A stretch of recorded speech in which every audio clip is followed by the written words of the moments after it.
प्रभु यीशु के विश्वासी सोचते हैं कि अगर उनके पापों को क्षमा कर दिया गया तो उन्हें अनंत उद्धार मिल जाएगा, और जब प्रभु यीशु आएंगे तो उनको सीधे स्वर्ग के राज्य में आरोहित किया जाएगा। पहले जब मैं प्रभु में विश्वास करता था, मैं भी ऐसा ही सोचता था। मगर असल में प्रभु में विश्वास करने और बचाए जाने का क्या मतलब है? क्या सिर्फ हमारे पापों को क्षमा कर दिए जाने से वाकई हम स्वर्ग के राज्य में प्रवेश करने के काबिल बन जाएंगे? ऐसे सवाल हमेशा मुझे उलझन में डाल देते हैं। अंत के दिनों में परमेश्वर के न्याय के कार्य को स्वीकार करने के बाद मैंने सर्वशक्तिमान परमेश्वर के वचनों के कई अंश पढ़े, परमेश्वर के 3 चरणों के कार्य के रहस्य को जाना जिसे सर्वशक्तिमान परमेश्वर ने प्रकट किया था। साथ ही मैंने मानव जाति को बचाने के लिए परमेश्वर की प्रबंधन योजना के रहस्य को भी समझा। आखिर में मुझे यह स्पष्ट हो गया कि प्रभु के द्वारा बचाए जाने का क्या मतलब है। मैंने ये भी अच्छी तरह से देख लिया कि अंत के दिनों में परमेश्वर का न्याय कार्य मानव जाति को पूरी तरह से शुद्ध करने और बचाने का था। प्रभु के विश्वासी के लिए बचाए जाने का क्या मतलब है, ये वाकई एक रहस्य है। अंत के दिनों में परमेश्वर के न्याय कार्य का अनुभव किए बिना हमारे पास इन रहस्यों को जानने का कोई रास्ता नहीं है।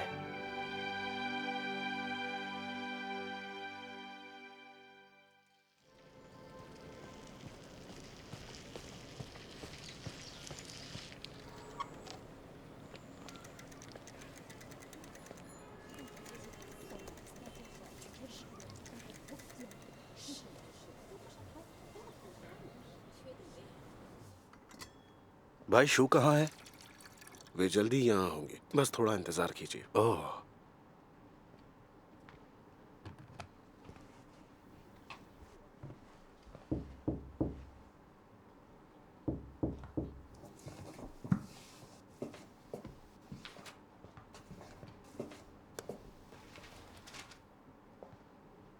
कौन है? मैं हूँ शाओशू। ओह भाई शू, अंदर आइए ना। अच्छा, मैं आ गया। मैंने रास्ते में अजनबी लोगों की भीड़ देखी। मुझे लगा मुझ पर नजर रखी जा रही है। अंदर जाने से पहले मैं उनके जाने का इंतजार करता। अच्छा, सीसीपी बहुत सारे ईसाइयों को गिरफ्तार करती रही है। उन्होंने सभी रिहायशी जिलों में कई लोगों को पहरे पर लगा रखा है। अब बाहों में लाल पट्टी लगाए पहले से ज्यादा सीनियर अधिकारी इलाके की निगरानी कर रहे हैं। हमें ज्यादा सतर्क रहना होगा। मुझे लगता है अब से हम पहले से तय जगहों पर बैठकें आयोजित नहीं कर सकते। जगहें बदलती रहनी होंगी, वरना अगर सीसीपी ने हमें ढूंढ लिया तो हम मुसीबत में पड़ जाएंगे। सुनिए, आपके पड़ोस में कैसा माहौल है?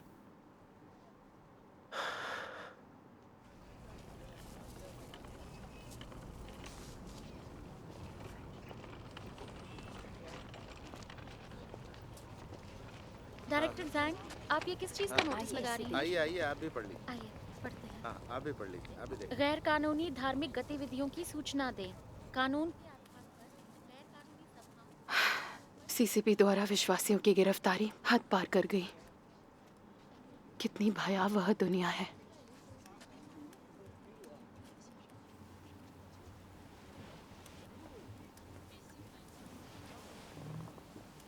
शाओशू, सीसीपी की गिरफ्तारियां और भी गंभीर होती जा रही हैं और बाहों में लाल पट्टी लगाए बहुत लोग सड़कों पर घूम रहे हैं।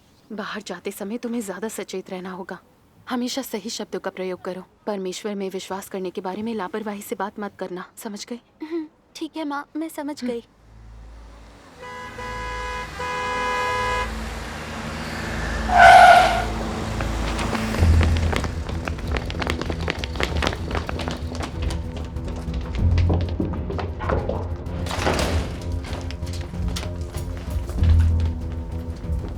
शूज़कियान कहाँ है?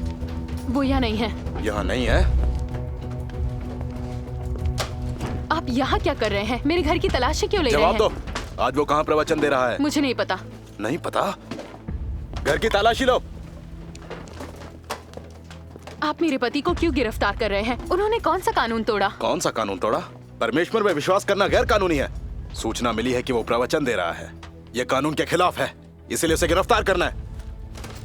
परमेश्वर में विश्वास करने से कौन सा कानून टूटता है? आप बिना किसी सबूत के मेरे घर में घुस आए और तलाशी लेने लगे।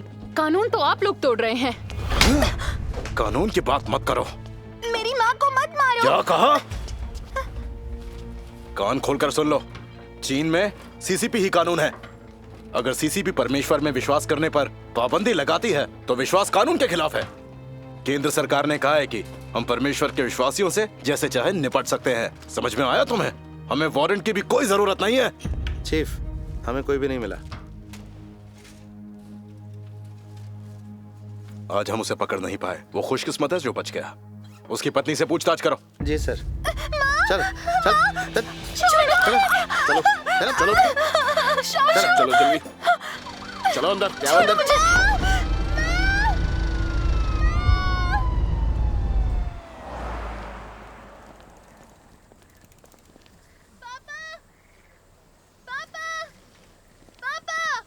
शाओशू, शाओशू,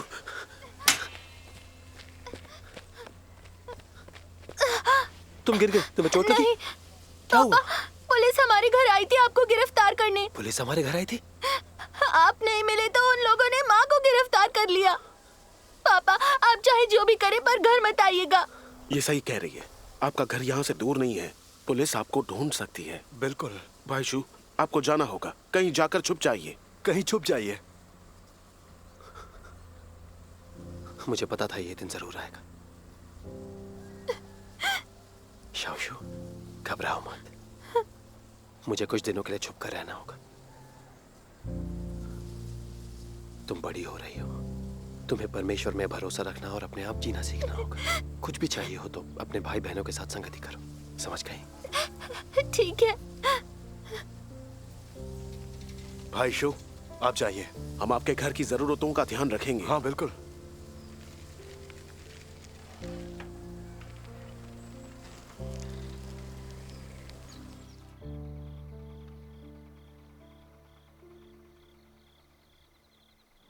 भाई शू, हम अभी भी इस गांव में आए हैं। यहाँ के लोग ये नहीं जानते कि हम परमेश्वर में विश्वास करते हैं। आप यहाँ सुरक्षित रह पाएंगे। शुक्रिया। भाई शू, कुछ खा लीजिए। ठीक है। इतने लंबे सफर के बाद आप थक गए होंगे। खाना खत्म करके थोड़ा आराम कर लीजिए। बाकी बातें हम कल करेंगे। ठीक है, आप भी थोड़ा आराम कर लीजिए। अच्छा।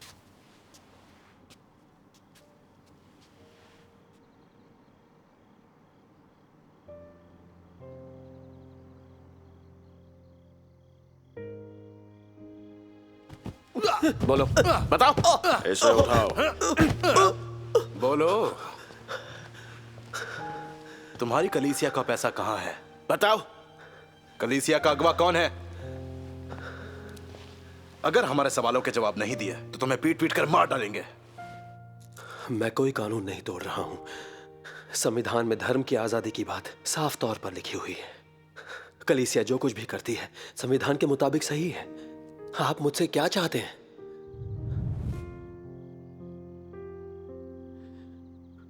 उम्मीद है कि शिंजी बिल्कुल ठीक होगी और वो उनके सवालों की यातना को मजबूती से सहन कर पाएगी। परमेश्वर की इच्छा क्या है? मेरे साथ ऐसा क्यों हुआ? मुझे क्या सबक सीखना चाहिए?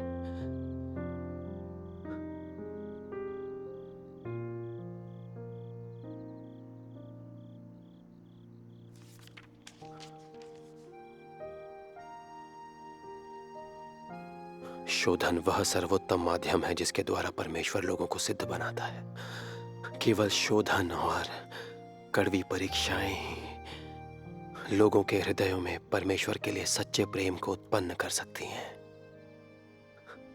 कठिनाइयों के बिना लोगों में परमेश्वर के लिए सच्चे प्रेम की कमी रहती है। यदि भीतर से उनको परखा नहीं जाता और यदि वे सच्चाई के साथ शोधन के अधीन नहीं होते तो उनके हृदय बाहरी संसार में भटकते रहेंगे। एक हद तक शोधन किए जाने के बाद तुम अपनी स्वयं की निर्बलताओं और कठिनाइयों को देखोगे। तुम देखोगे कि तुम में कितनी घटी है और कि तुम उन बहुत सी समस्याओं पर विजय पाने में असमर्थ हो जिनका तुम सामना करते हो, और तुम देखोगे कि तुम्हारी अवज्ञाकारिता कितनी बड़ी है।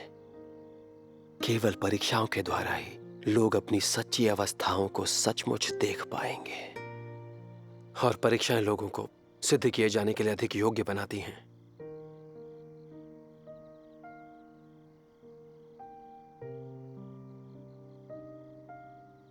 परीक्षणों से गुजरते हुए लोगों का कमजोर होना, या उनके भीतर नकारात्मकता आना, या परमेश्वर की इच्छा पर या अभ्यास के लिए उनके मार्ग में स्पष्टता का अभाव होना स्वाभाविक है। परंतु हर हालत में तुम्हें परमेश्वर के कार्य पर भरोसा अवश्य होना चाहिए। इस बात की परवाह किए बिना कि परमेश्वर कैसे कार्य करता है या तुम किस प्रकार के वातावरण में हो, तुम जीवन की खोज करने में समर्थ होगे। अपने अंदर परमेश्वर के कार्य के विकास की खोज करने और सत्य की खोज करने में समर्थ होगे। तुम्हारे पास परमेश्वर के कार्यों की समझ होगी और तुम सत्य के अनुसार कार्य करने में समर्थ होगे। यह तुम्हारा सच्चा विश्वास है और यह दिखाता है कि तुमने परमेश्वर में अपना विश्वास नहीं खोया है।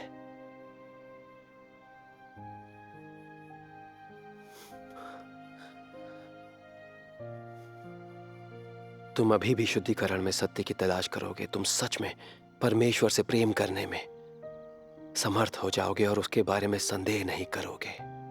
चाहे वो जो भी करे, तुम फिर भी उसे संतुष्ट करने के लिए सत्य का अभ्यास करोगे, और तुम गहराई से उसकी इच्छा की खोज करने में समर्थ होगे और उसकी इच्छा के बारे में विचारशील होगे।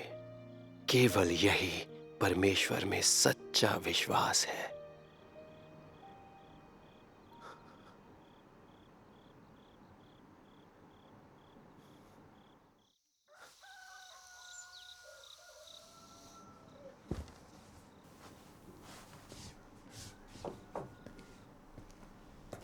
भाई शो, आप बड़ी जल्दी जग गए। भाई साहब बैठिए। क्या कल रात आप ठीक से सो पाए? नहीं, मैं बिल्कुल भी नहीं सो पाया। मेरी पत्नी को जेल में रखा गया है। मुझे उसकी चिंता हो रही है। सीसीपी परमेश्वर के विश्वासियों के साथ बड़ी क्रूरता से पेश आती है। मैं जानता हूं कि वे उसे यातनाएं देंगे। पता नहीं वो ये सब सहन कर पाएगी या नहीं। सुसमाचार फैलाने के जुर्म में जब मुझे गिरफ्तार किया था तो करीब करीब मार ही डाला था। मैंने परमेश्वर से प्रार्थना की। मैं मजबूती से टिका रहा और मैंने परमेश्वर को धोखा नहीं दिया। लेकिन उसे ऐसी चीजों का अनुभव नहीं है। अगर वे उसे यातनाएं देंगे तो उसका क्या होगा? अगर वे उसे अपाहिज कर देते हैं तो हमारा परिवार कैसे चलेगा? मैं तो बस परमेश्वर से विनती ही कर सकता हूं। गिरफ्तारी के बाद विश्वासियों को बड़ी यातनाएं दी जाती हैं। आपकी पत्नी को परमेश्वर में विश्वास है, वे जरूर इन मुसीबतों से निकल आएंगी। मगर यातनाओं को सहना इतना भी आसान नहीं है। सीसीपी की पुलिस परमेश्वर के विश्वासियों को मौत के कगार पर पहुंचा देती है। हमारे जैसे मजबूत लोग भी इन यातनाओं को बड़ी मुश्किल से सह पाते हैं। फिर वो तो एक औरत है। मुझे फिक्र है कि मेरी पत्नी मजबूती से टिकी नहीं रह पाएगी, या अगर वे उसे यातनाएं देते हैं तो मुझे उसका ध्यान रखना होगा। फिर मेरे पास कलीसिया के लिए समय कहां बचेगा? ये सोचकर ही मुझे डर लगता है। मगर मैं परमेश्वर के वचनों को पढ़ता हूं और उनकी इच्छा को समझने लगा हूं। परमेश्वर हमें प्रकट और शुद्ध करने के लिए परीक्षा लेते हैं। वे हमारे खुद के भ्रष्टाचार को हमें दिखाने के लिए ऐसे हालात का इस्तेमाल करते हैं जिससे कि हम सत्य की खोज कर सकें और परमेश्वर के द्वारा शुद्ध और पूर्ण किए जा सकें।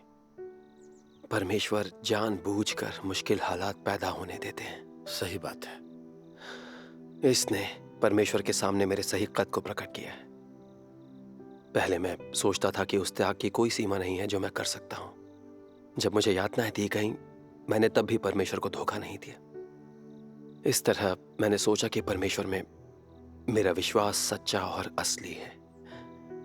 जब मेरी पत्नी को गिरफ्तार किया गया, मैंने नहीं सोचा था कि मैं इतना कमजोर हो जाऊंगा।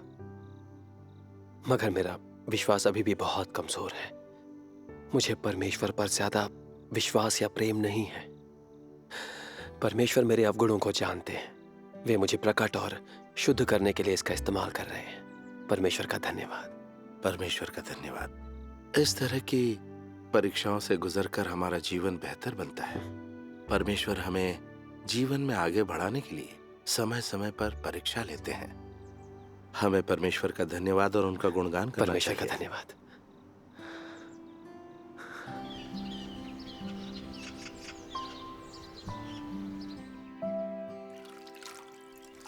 अरे आप जगे भाई हुए ली, हैं? मैं आपसे मिलने आ रहा था। अंदर आइए। अच्छा, हाँ, भाई ली आए हैं। अंदर आइए, नाश्ता लेंगे। शुक्रिया। आप खाइए, मुझे कुछ काम निपटाने हैं। अच्छा, शुक्रिया। हाँ। फिलहाल कलीसिया में हालात कैसे हैं? सीसीपी सरकार हमारे भाई बहनों को सताने और गिरफ्तार करने में लगी हुई है और मसीह विरोधियों की ताकतें इस काम को वाकई मुश्किल बना रही हैं। ऐसे कई लोग जिन्होंने अंत के दिनों के सर्वशक्तिमान परमेश्वर के कार्य को स्वीकार किया है, कमजोर और डरे हुए हैं। जब मैं इस बारे में सोचता हूँ तो काफी दबाव महसूस करता हूँ। हमें इन भाई बहनों का ख्याल रखना होगा, सत्य को समझने और सच्चे मार्ग पर अटल रहने में उनकी मदद करनी होगी। बहुत सारे काम करने हैं। हाँ, मेरी समझ सीमित है। भाई शू, कलीसिया के काम में आप मेरे भागीदार हैं, इसीलिए मुझे आपकी मदद चाहिए। अगर आपको मेरे काम में कुछ कमी दिखे तो जरूर बताइए ताकि मैं उन्हें ठीक कर सकूं। यह मेरे काम में एक बड़ी मदद होगी। जरूर। कलीसिया के काम में काफी मुश्किलें हैं, इसलिए हमें परमेश्वर में भरोसा रखना चाहिए। मेरे पास ज्यादा अनुभव नहीं है, मेरा नजरिया सीमित है। इसलिए अगर आगे कोई परेशानी खड़ी हुई तो हमें साथ मिलकर उसका सामना करना होगा। जब तक हम प्रार्थना करेंगे, परमेश्वर के वचनों को पढ़ेंगे और सत्य की खोज करेंगे, हर समस्या का समाधान कर सही कहा। मुझ में भी बहुत सी कमियां हैं, तो अगर आपको लगे कि मैं कुछ गलत कर रहा हूं तो तुरंत उसकी ओर मेरा ध्यान देना। प्रेम से काम करने का यही मतलब है। बिल्कुल, एक साथी होने का भी यही मतलब है। बेशक। भाई शू, कल एक बैठक है और मुझे अभी भी कुछ काम करना है। क्या आप मेरी जगह जाना चाहेंगे? मुझे अच्छा लगेगा।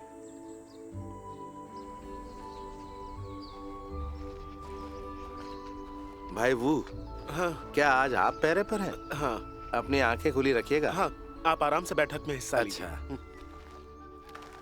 भाई शू, सर्वशक्तिमान परमेश्वर के वचनों पर आपकी संगति को सुनने के बाद हम समझते हैं कि प्रभु यीशु का कार्य सिर्फ अनुग्रह के युग में हमें हमारे पापों से छुटकारा दिलाना था और अंत के दिनों में सर्वशक्तिमान परमेश्वर द्वारा व्यक्त किया गया सत्य मनुष्य के न्याय, शुद्धिकरण और बचाव के लिए है।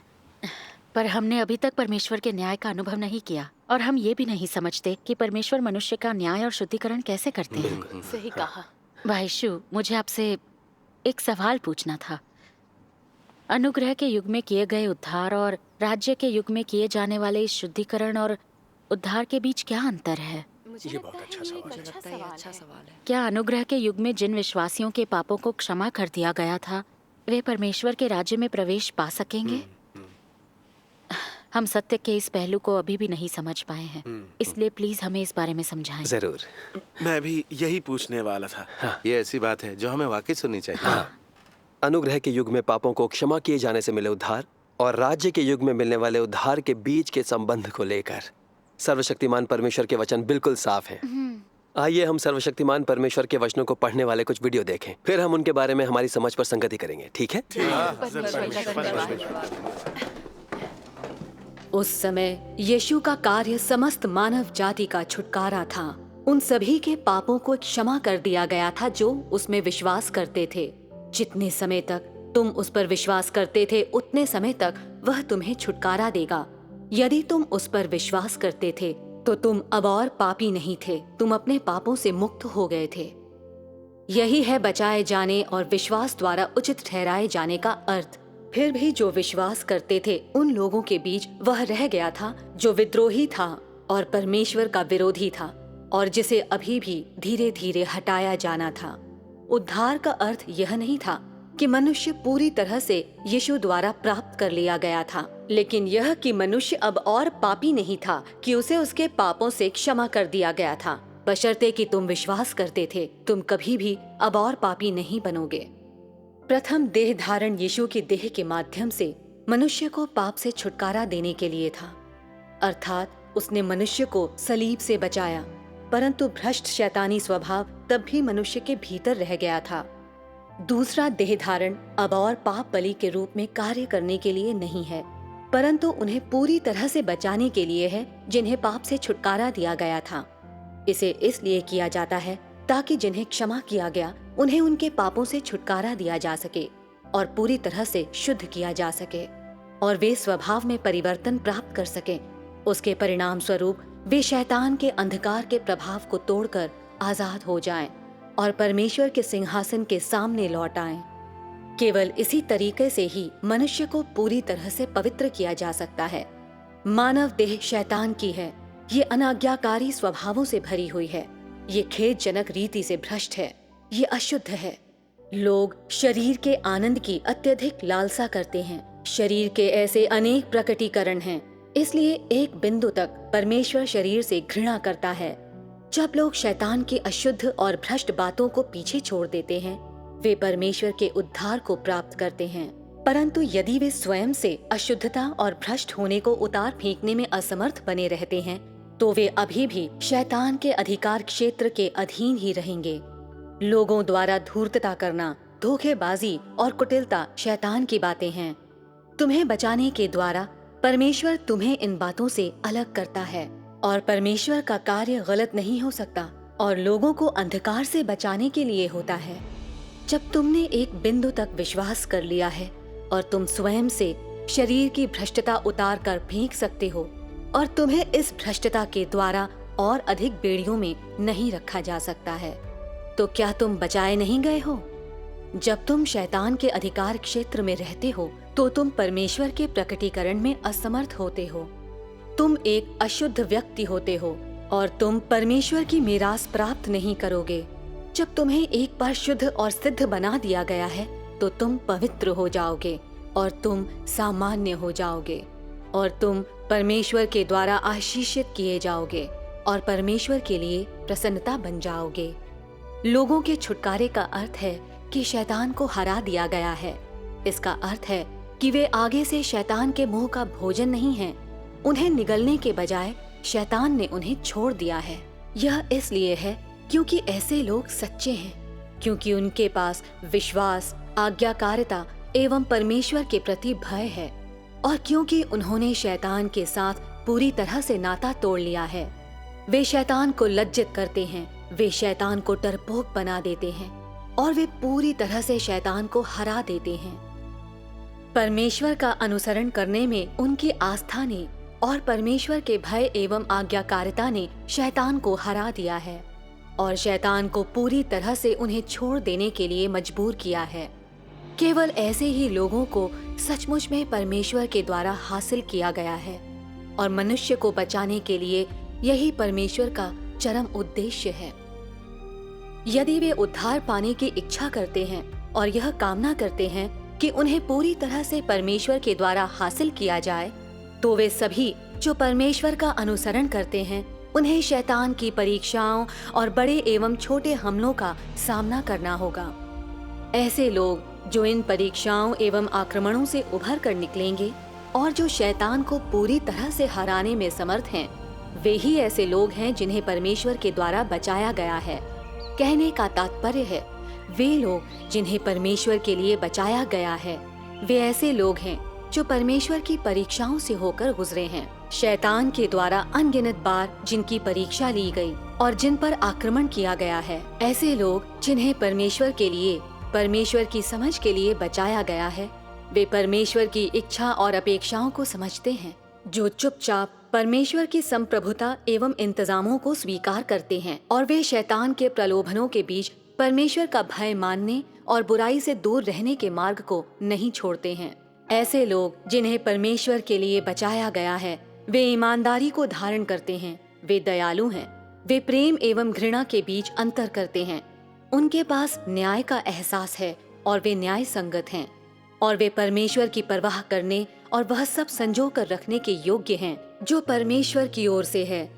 ऐसे लोगों को शैतान के द्वारा बांधा नहीं गया है, उनकी जासूसी नहीं की गई है, उन पर दोष नहीं लगाया गया है या उनका शोषण नहीं किया गया है। वे पूरी तरह से स्वतंत्र हैं। उन्हें पूरी तरह से छुड़ाया एवं मुक्त किया गया है।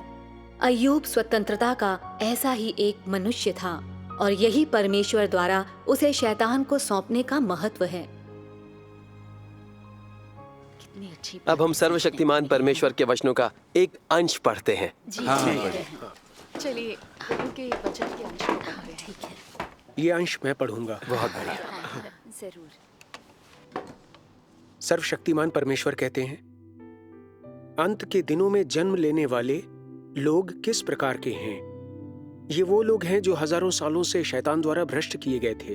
वे इतनी गहराई तक भ्रष्ट किए गए थे कि वे कहीं से भी मानव नहीं लगते थे। जिन्होंने अंततः न्याय, ताड़ना और परमेश्वर के वचन के प्रकटीकरण को देखा है, जिन्हें जीत लिया गया है और जिन्होंने परमेश्वर के वचनों में से सत्य को प्राप्त कर लिया है। ये वो लोग हैं जो परमेश्वर द्वारा ईमानदारी से भरोसा दिलाए गए हैं, जिन्हें परमेश्वर की समझ आ गई है, जो परमेश्वर की आज्ञा का पालन पूरी तरह से कर सकते हैं और उनकी इच्छा को संतुष्ट कर सकते हैं। परमेश्वर की प्रबंधन योजना की समाप्ति इस तरह के लोगों के समूह को प्राप्त करना है। मानव जाति के वे लोग जो संपूर्ण प्रबंधन योजना के द्वारा प्राप्त किए जाएंगे, वे ऐसा समूह है जो परमेश्वर की इच्छा को समझ सकते हैं, जो परमेश्वर से सत्य प्राप्त करते हैं, जो जीवन और मानवीय समरूपता से युक्त होते हैं, जिसकी परमेश्वर अपेक्षा करते हैं। लोगों का समूह जो अंततः प्राप्त किए जाएंगे, वे लोग होंगे जो अंत में बने रहेंगे, और वह समूह भी वे होंगे जिसकी परमेश्वर को आवश्यकता है, जिसे परमेश्वर प्रेम करता है और जिससे वह प्रसन्न रहता है। आमीन। मुझे कई सुनिए, अब मुझे समझ आने लगा है कि उद्धार का क्या मतलब है।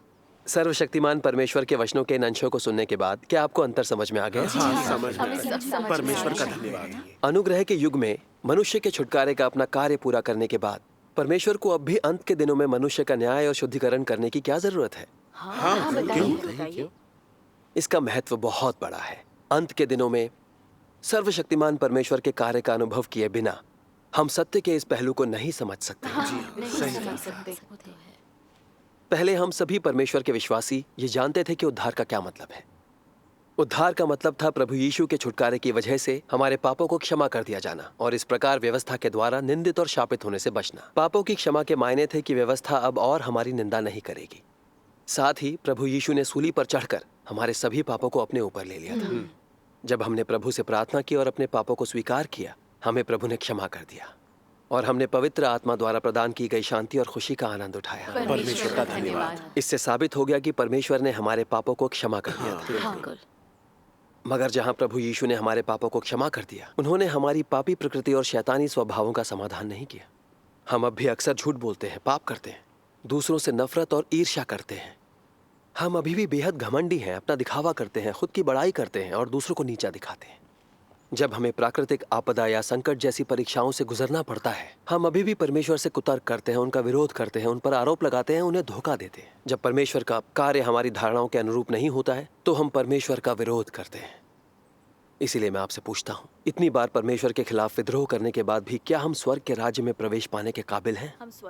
नहीं। बाइबल स्पष्ट रूप से कहती है, क्योंकि सच्चाई की पहचान प्राप्त करने के बाद यदि हम जानबूझकर पाप करते रहें, तो पापों के लिए फिर कोई बलिदान बाकी नहीं। हाँ, दंड का एक भयानक बाढ़, जोना और आग का ज्वलन बाकी है जो विरोधियों को भस्म कर देगा। आमीन।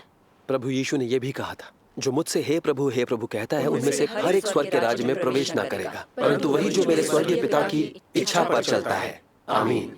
प्रभु ने कभी नहीं कहा कि हमारे पापों को क्षमा कर दिए जाने से हम परमेश्वर के राज्य में प्रवेश पा सकते हैं। उन्होंने साफ तौर पर हमसे कहा कि सिर्फ वही लोग जो पिता की इच्छा पूरी करते हैं स्वर्ग के राज्य में प्रवेश पा सकते हैं। बाइबल के ये वचन साबित करते हैं, तुम्हारे पापों को क्षमा कर दिए जाने के बाद तुम स्वर्ग के राज्य में प्रवेश पा सकते हो, और एक बार बचाया जाना अनंत उद्धार है। मानवीय धारणाएं हैं जिनका परमेश्वर के वचन में कोई आधार नहीं है। बरसों से प्रभु में विश्वास करने के बाद हम ये देख सकते हैं कि विश्वासियों के पापों को क्षमा कर दिए जाने के बाद भी वो अभी तक निरंतर पाप करने और स्वीकार करने की स्थिति में जी रहे हैं। इससे साबित होता है कि पापों को क्षमा कर दिया जाना पाप के बंधनों और रुकावटों से बचकर निकलने के बराबर नहीं है। ना ही इसका मतलब है कि वो पवित्र हो गया है।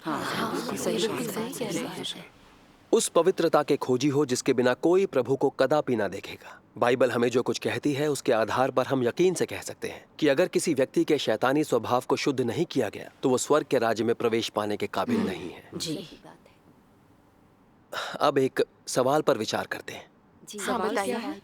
प्रभु में विश्वास करने और पापों को क्षमा कर दिए जाने के बावजूद हम अक्सर पाप क्यों करते हैं? लाख कोशिशों के बावजूद हम पाप के बंधनों और रुकावटों से क्यों नहीं बच पाते हैं? क्यों नहीं बच पाते? क्योंकि अनुग्रह के युग में प्रभु यीशु ने मानव जाति के छुटकारे का कार्य किया था। उन्होंने अंत के दिनों में मानव जाति के न्याय और शुद्धिकरण का कार्य नहीं किया था। अंत के दिनों के मसीह सर्वशक्तिमान परमेश्वर सत्य को व्यक्त करने और परमेश्वर के भवन से शुरू करते हुए न्याय का कार्य करने आए हैं।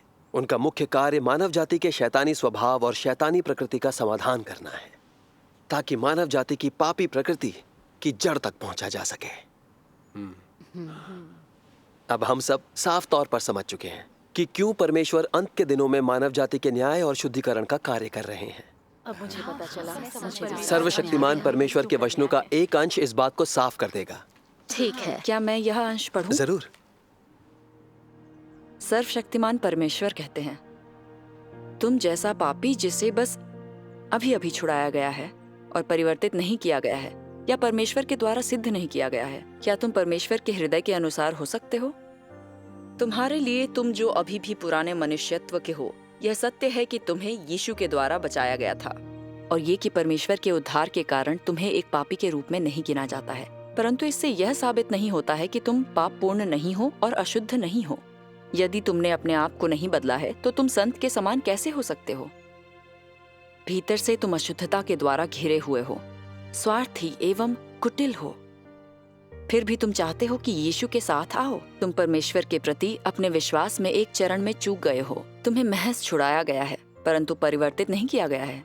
तुम्हें परमेश्वर के हृदय के अनुसार होने के लिए परमेश्वर को व्यक्तिगत रूप से तुम्हें बदलने एवं शुद्ध करने के कार्य को करना होगा। यदि तुम्हें सिर्फ छुड़ाया गया है तो तुम शुद्धता को हासिल करने में असमर्थ होगे। इस रीति से तुम परमेश्वर की अच्छी आशीषों में भागी होने के लिए अयोग्य होगे, क्योंकि तुमने मनुष्य का प्रबंध करने के परमेश्वर के कार्य के एक चरण को पाने का सुअवसर खो दिया है, जो बदलने एवं सिद्ध करने का मुख्य चरण है। और इस प्रकार तुम एक पापी हो जिसे बस अभी अभी छुड़ाया गया है, परमेश्वर की विरासत को सीधे तौर पर उत्तराधिकार के रूप में पाने में असमर्थ हो। आमीन। परमेश्वर का धन्यवाद। परमेश्वर की महिमा अपार है। अब क्या हम साफ तौर पर समझते हैं कि अनुग्रह के युग में उद्धार का क्या मतलब है? परमेश्वर का धन्यवाद। इसे पढ़ने के बाद मुझे ये बात और भी ज्यादा समझ आ गई। उद्धार का मतलब है कि आपके पापों को क्षमा कर दिए जाने के बाद आप परमेश्वर से प्रार्थना करने और परमेश्वर की कृपा पाने के काबिल हो गए हैं। मगर आपकी पापी प्रकृति अभी भी आपके दिलों में अंदर तक दबी हुई है। लोग अभी भी अक्सर पाप करते रहते हैं, यहाँ तक कि वे परमेश्वर पर ही दोष मढ़ते हैं और उनका विरोध करते हैं। इसका मतलब जिनके पापों को क्षमा कर दिया गया है उन्हें परमेश्वर ने अभी तक नहीं अपनाया है और वे परमेश्वर की आज्ञा का पालन या उनकी आराधना नहीं करते। भले ही लोग परमेश्वर में विश्वास करते हों, उनके पापों को क्षमा कर दिया गया हो या वो परमेश्वर के अनुग्रह का फायदा उठा रहे हों, वे अभी भी शैतान के प्रभुत्व में हैं और उससे जुड़े हैं। यह एक निर्विवाद सत्य है। मगर जिन लोगों ने परमेश्वर के न्याय को अनुभव किया है, जिन्हें शुद्ध किया गया है और जो उद्धार पा चुके हैं, वे अलग हैं, क्योंकि वे सत्य को समझते हैं और उन्हें परमेश्वर का सच्चा ज्ञान है। तो वो शैतान से नफरत कर सकते हैं, उसे छोड़ सकते हैं और परमेश्वर के वचनों के अनुसार जी सकते हैं। उनके शैतानी स्वभाव को शुद्ध किया जा चुका है और वे सही मायनों में परमेश्वर की आज्ञा का पालन कर सकते हैं।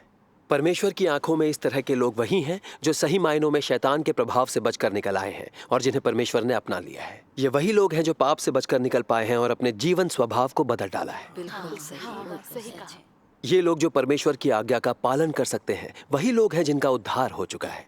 वे स्वर्ग के राज्य में जाने और परमेश्वर के वादे की विरासत को पाने के काबिल हैं। अनुग्रह के युग में उद्धार और राज्य के युग में होने वाले उद्धार के बीच यही अंतर है। क्या अब ये सवाल हर किसी को समझ में आ गया है? हाँ, सब कितनी अच्छी तरह समझा दिया।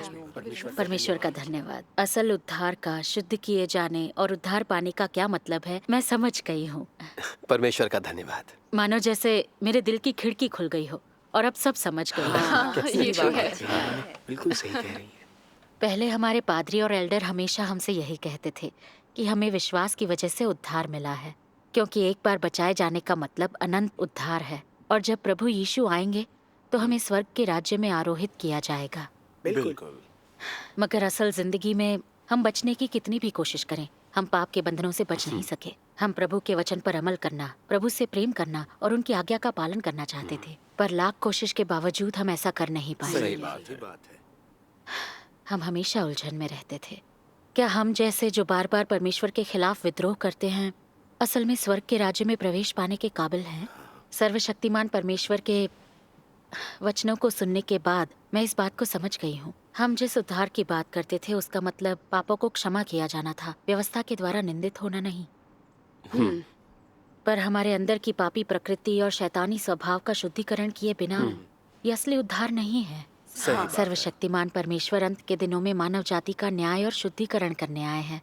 परमेश्वर के न्याय को स्वीकार करके हमारी शैतानी प्रकृति का समाधान हो जाएगा। उद्धार पाने और बचाए जाने का यही मतलब है। तब हम स्वर्ग के राज्य में प्रवेश पा सकते हैं। परमेश्वर का धन्यवाद। हाँ, सर्वशक्तिमान परमेश्वर के वचनों को पढ़े बिना हम कभी यह समझ नहीं पाते कि असली उद्धार का क्या मतलब है। हम अभी भी पादरियों पर विश्वास करते यही सोचते रहते हैं कि हमारे पापों को क्षमा कर दिया गया है, अब हमें स्वर्ग के राज्य में प्रवेश पाने की अनुमति मिल जाएगी। सत्य को समझे बिना विश्वास असल में विश्वास नहीं होता है। लेकिन अब मुझे साफ साफ दिख रहा है कि सिर्फ हमारे शैतानी स्वभाव का शुद्धिकरण होने पर ही हम वाकई परमेश्वर की आज्ञा और उनकी इच्छाओं का पालन कर सकते हैं। तभी हम कह सकते हैं कि हमारा उद्धार हो गया। आमीन। बिल्कुल सही कह रहे हैं। अंत के दिनों में सर्वशक्तिमान परमेश्वर का मनुष्य के न्याय और शुद्धिकरण का कार्य, बस यही तो हमें चाहिए। हमें ये बिल्कुल सच कह रहे हैं।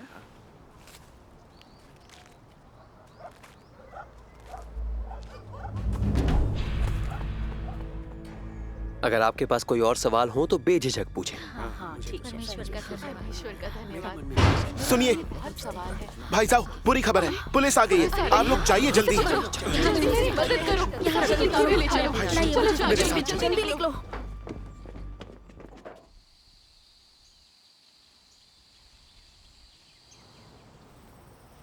भाई शू, आपकी संगति शानदार थी। ऐसा लगता है हम कुछ जानते ही नहीं थे। किसी ऐसे व्यक्ति के बिना जो इस बात को समझता हो और हमारे साथ सत्य की संगति कर सके। अगर हम खुद ही परमेश्वर के वचनों को पढ़ते तो हमारा विकास धीमा और सतही होता। भाई शू, कितना अच्छा होता अगर आप हमारे साथ अक्सर संगति कर पाते। जरूर, आने वाले समय में हम साथ मिलकर और भी सभाएं करेंगे। बिल्कुल सही। आइए चलें।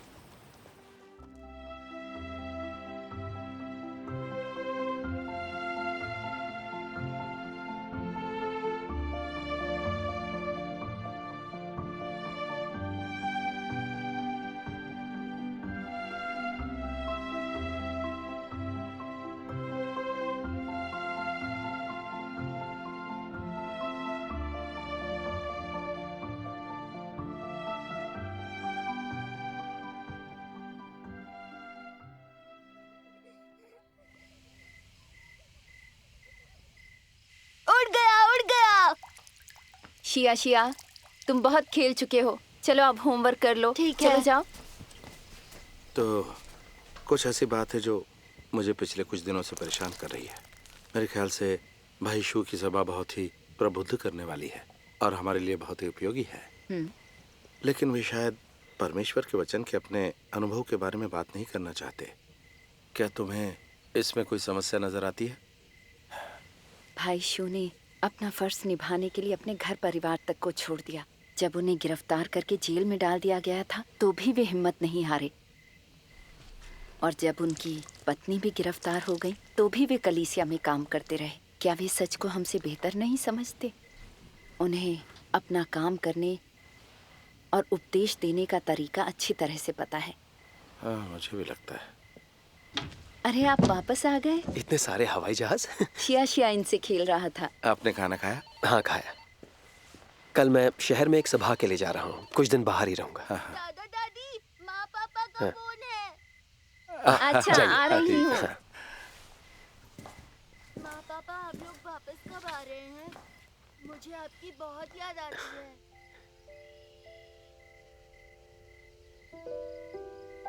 ओह, यहाँ सब कुछ ठीक है। हाँ, फिक्र मत करो। क्या तुम बसंत उत्सव के लिए वापस आओगे? हाँ हाँ, जरूर जरूर। यहाँ किसी बात की फिक्र मत करो। प्यारे भाई फैंग, मुझे उम्मीद है कि शाओशू आपको ज्यादा परेशान नहीं कर रही होगी। वो अब कैसी है? मेरी पत्नी कैसी है? क्या कोई खबर मिली?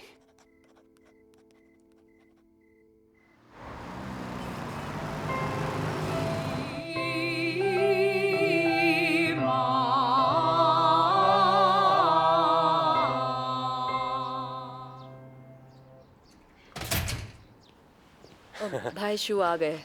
वो रहे। पता है, तुम लोगों को रियाज करते सुनकर ऐसा लगा जैसे कोई असली गायक मंडली हो। हमें ये सब सीसीपी की वजह से करना पड़ रहा है। बिल्कुल। इसे बचाव के तौर पर इस्तेमाल करने से हमारी सभाओं की सुरक्षा होती है। आइए सभा शुरू करते हाँ, हैं। ठीक है। अरे बहन किन कहाँ है? वो यहाँ आती होंगी। वो अक्सर समय पर आ जाती हैं। अच्छा। वो रही। बहन किन आप आ गई। अंदर आइए।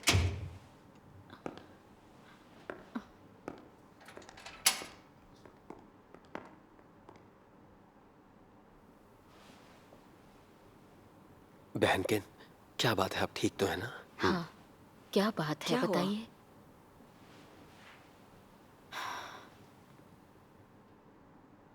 पिछले कुछ दिन बड़े ही मुश्किल में गुजरे हैं। मैं अब अपने अविश्वासी पति के साथ बिल्कुल भी नहीं रह सकती। कुछ दिन पहले ही उन्होंने दूसरी औरत ढूंढ ली। हमारे पास जितना भी पैसा था उन्होंने सब ले लिया और अब वे उस औरत के साथ ही कहीं रह रहे हैं। कितनी बुरी है ये दुनिया। जब मुझे पता चला मेरा दिल नफरत से भर गया। मैंने इतनी मेहनत से कारोबार चलाया है जिससे मेरे परिवार की रोजी रोटी चलती थी और वे किसी और के साथ मजे कर रहे थे। अब मेरे पास बिल्कुल भी पैसे नहीं हैं। मैं और मेरे बच्चे कैसे जिंदा रहेंगे? मैं गुस्से में थी, इसलिए मैंने उनसे झगड़ा कर लिया, उनके साथ बहस की। और वे हैं कि वे घर भी नहीं आए। अब जब ये सब हो गया है, मैं दुखी और कमजोर महसूस कर रही हूँ। मुझे समझ में नहीं आ रहा है कि मैं क्या करूं।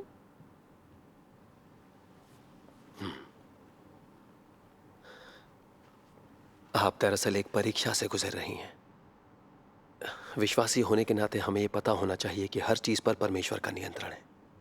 हमारे साथ जो कुछ भी होता है उसमें परमेश्वर की मर्जी और उनके अच्छे इरादे शामिल होते हैं। जब ऐसी चीजें होती हैं तो हमें अपने आप से पूछना चाहिए कि हमें इनसे क्या सीख लेनी चाहिए, हमारे लिए कौन सी सच्चाई को जानना जरूरी है। हमें परमेश्वर की इच्छा को समझना होगा। सही कहा।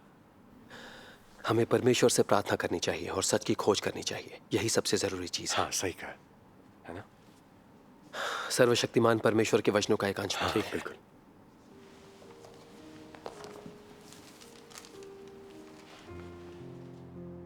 यदि तुम लोग परमेश्वर द्वारा पूर्ण बनना चाहते हो तो तुम लोगों को सब कुछ अनुभव करना सीखना होगा और उन सब बातों में प्रबुद्ध होना होगा जिनका सामना तुम लोग करते हो। जब तेरा सामना किसी चीज से हो, चाहे वह अच्छी हो या बुरी, तुझे उससे लाभ लेना चाहिए और उसे तुझे निष्क्रिय नहीं बना देना चाहिए। कुछ भी क्यों ना हो, तुझे परमेश्वर की तरफ खड़े होकर उस पर विचार करने में सक्षम होना चाहिए और इसका मानवीय दृष्टिकोण से विश्लेषण या अध्ययन ये तेरे अनुभव में भटकना है, नहीं करना चाहिए। यदि यही तेरे अनुभवों का ढंग है, तब जीवन के बोझ तेरे हृदय पर कब्जा जमा लेंगे। तू परमेश्वर के हाव भाव की रोशनी में निरंतर जिएगा और अपने अभ्यास में आसानी से विचलित नहीं होगा। इस प्रकार के व्यक्ति के लिए बड़ी बड़ी संभावनाएं हैं। आमीन।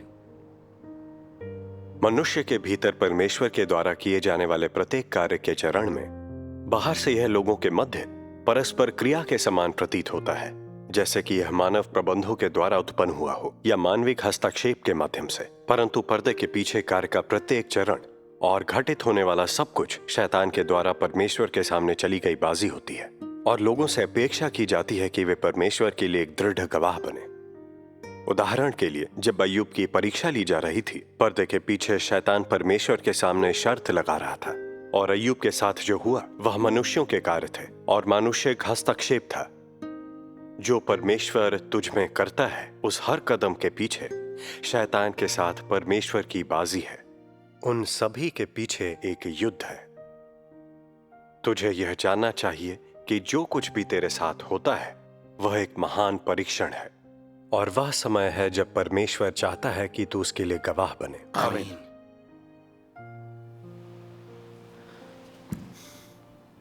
क्या परमेश्वर के वचन हमें नहीं समझाते कि हमें परीक्षाओं का सामना कैसे करना चाहिए और कैसे हमें अभ्यास करना चाहिए और स्वर्ग के राज्य में प्रवेश की कोशिश करनी चाहिए? जब हम अंत के दिनों में परमेश्वर के कार्यों को अनुभव करते हैं, हमें अक्सर परीक्षाओं और नाकामियों का सामना करना पड़ता है, लेकिन उनका अनुभव करने के बाद चाहे हमने कितने भी कष्ट उठाए हों, हम परमेश्वर की इच्छा को समझ पाते हैं।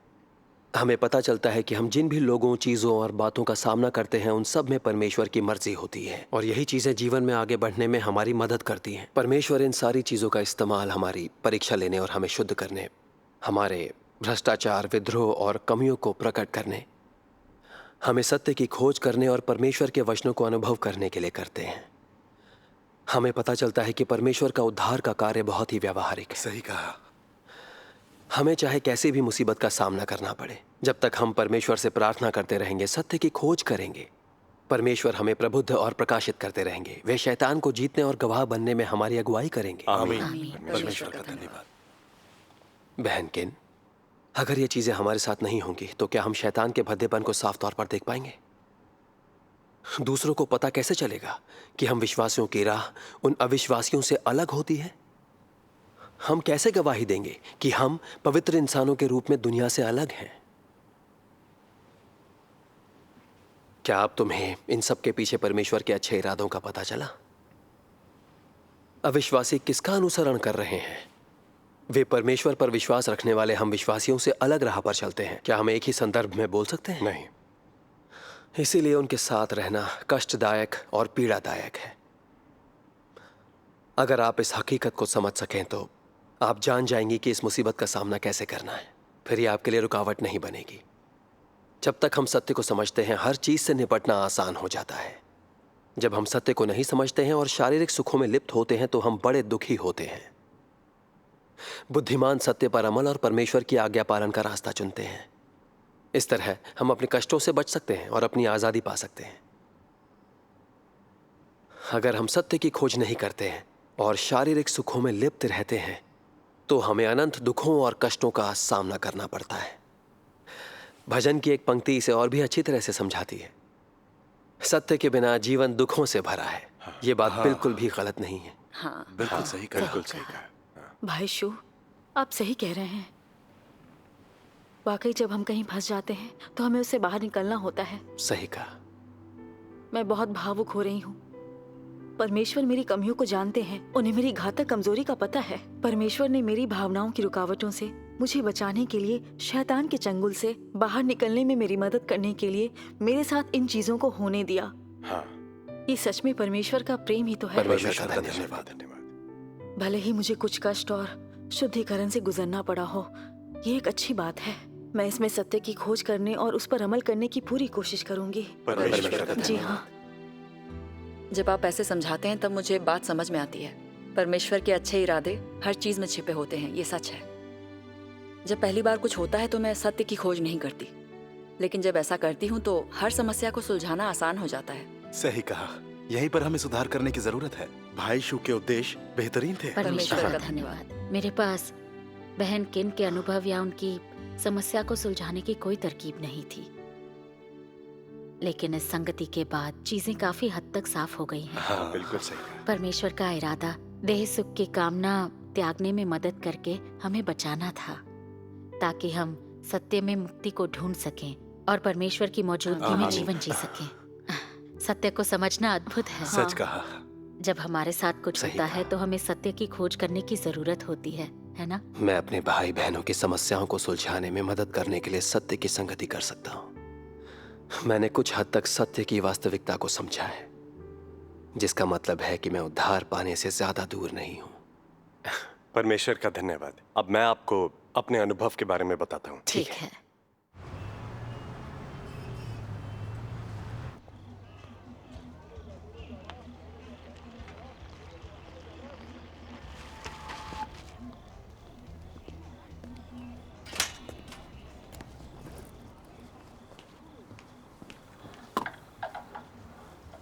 नमस्ते भाई शो। तौलिए सुखा रहे हैं? हाँ। क्या आप सभा में गए थे? हाँ। और मुझे कुछ मदद चाहिए थी। बहन गु और बहन शू कुछ समय के लिए सहयोगी बनी थी और वो दोनों ही बहुत ज्यादा दम्भी हैं। अपनी बात पर अड़ी रहती हैं और दूसरों की सलाह कभी कभार ही सुनती हैं। वो हमेशा खुद की गरिमा बचाए रखने की कोशिश करती हैं और जब उनकी सोच में अंतर आता है तो हमेशा झगड़े होते हैं और कोई भी झुकना नहीं चाहता। वो एक साथ शांति से अपना फर्ज नहीं निभा पाती हैं। सत्य के बारे में मेरी समझ बहुत ही कम है, तो मैं सोच रहा था कि शायद आप उनके झगड़े सुलझाने में मदद कर पाते। बहन गु और बहन शू काबिल कार्यकर्ता है, लेकिन वे सत्य का आज्ञा पालन करने के दौरान शारीरिक सुखों का त्याग नहीं कर सकती। स्वभाव से जुड़ी समस्याओं को सुलझाना आसान नहीं होता। मुझे पता है। यहाँ तक कि अगर मैं भी उनके साथ संगति करूं तो शायद उनकी मदद नहीं कर पाऊंगा। उन्हें सत्य की खोज करनी होगी, परमेश्वर के न्याय और ताड़ना को ज्यादा से ज्यादा अनुभव करना होगा, तभी उनमें असली बदलाव आएगा। मगर मैं उनके साथ संगति कर सकता हूँ। देखें मुझसे क्या मदद हो पाती है। अगर फिर भी कोई बदलाव नहीं आया और वे सहयोग नहीं कर पाई तो हमें उन्हें अलग करना होगा। हम बस यही कर सकते हैं। लोगों के भ्रष्ट स्वभाव को ठीक कर पाना वाकई बहुत मुश्किल है। आपका उपाय अच्छा है। सत्य को समझने के बाद आप चीजों को साफ साफ देख पाते हैं। ये बस वही है जो मैंने अपने अनुभव से सीखा है। असल में कलीसिया की सारी समस्याएं साधारण हैं, जो सिर्फ आपको सत्य की कितनी समझ है उस पर निर्भर है। जब आपको सत्य की ज्यादा समझ होती है तब आप ज्यादा समस्याएं सुलझा पाते हैं। भाई शू, मैं वाकई आपकी सराहना करता हूँ। आप सीसीपी की हर अफवाह का जवाब दे सकते हैं। आप हमारे भाई बहनों की सभी समस्याओं को सुलझा सकते हैं। यकीनन आपका उद्धार होगा और आपको स्वर्ग के राज्य में प्रवेश मिलेगा। वाकई आपको ऐसा लगता है कि मैं स्वर्ग के राज्य में प्रवेश कर पाऊं? हाँ हाँ बिल्कुल। अगर आपको प्रवेश नहीं मिलेगा तो हम में से किसी को नहीं मिलेगा। भाई शू, आइए चलें। ठीक है।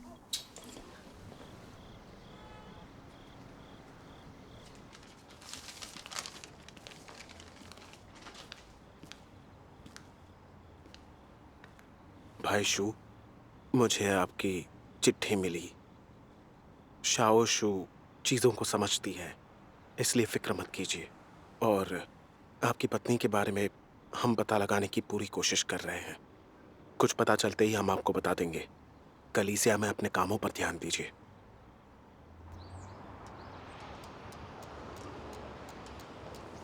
परमेश्वर का धन्यवाद। आज की हमारी सभा काफी उपयोगी रही। वाकई परमेश्वर की कृपा थी। भाई शू, मैं कहना चाहता था कि आप बिल्कुल मेरे जैसे ही हैं और हमारी परेशानी भी एक जैसी है। अपने उपदेशों में हम अपनी समझ की बात तो करते हैं, कभी असली अनुभव की नहीं। जब भी हम परमेश्वर के वचनों की संगति करते हैं, हम शायद ही कभी अपने अंदर के भ्रष्टाचार के बारे में बात करते हैं या अपने शैतानी स्वभाव को समझने या इसका समाधान करने का तरीका बताते हैं। और हम अपने अंदर लाए बदलावों की बात नहीं करते हैं। इस पर हम दोनों को ध्यान देना चाहिए। हम बस दूसरे लोगों पर ही ध्यान देते हैं, मगर शायद ही कभी हम सत्य का अभ्यास करते हैं। हम पवित्र आत्मा के ज्ञान को दूसरों तक पहुंचाते हैं, लेकिन खुद उस पर अमल नहीं करते। दूसरों के लिए सत्य पर हमारी संगति स्पष्ट है, लेकिन हम खुद की वास्तविकता को जाहिर नहीं करते हैं। यह समस्या हम दोनों के साथ है।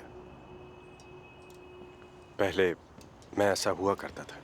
मैं अपने काम पर बहुत ध्यान देता था। बरसों से मैंने परमेश्वर पर विश्वास किया, मगर कोई विकास नहीं हुआ। मेरा आध्यात्मिक कद अभी भी बहुत छोटा है। मेरे जीवन स्वभाव में ज्यादा बदलाव नहीं हुआ। इस तरह कार्य और परमेश्वर की सेवा करते हुए उद्धार और पूर्णता पाना मुश्किल है। जब हम सत्य को जाने बिना विश्वास करते हैं, तब मुसीबत के वक्त हमारे लड़खड़ाने या गिरने का डर रहता है। कुछ दिन पहले ही मुझे इस समस्या का एहसास हुआ। भाई शू, क्या आपका भी यही ख्याल है? आपने सही कहा। मुझे भी हाल ही में ये एहसास हुआ है, मगर मैंने इस पर ज़्यादा ध्यान नहीं दिया। मुझे लगा कि जब तक मैं त्याग करता रहूँगा, मेहनत करूँगा, काम करूँगा और अपने दायित्वों को निभाऊँगा, परमेश्वर संतुष्ट होंगे। मगर अब जब आपने ऐसा कहा, मैं समझ गया हूँ कि एक समस्या है। हाँ,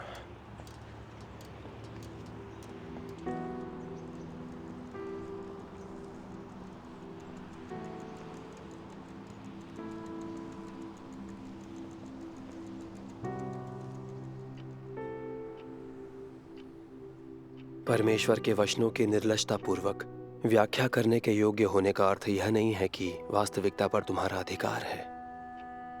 बातें इतनी भी साधारण नहीं हैं जितनी तुमने कल्पना की थी।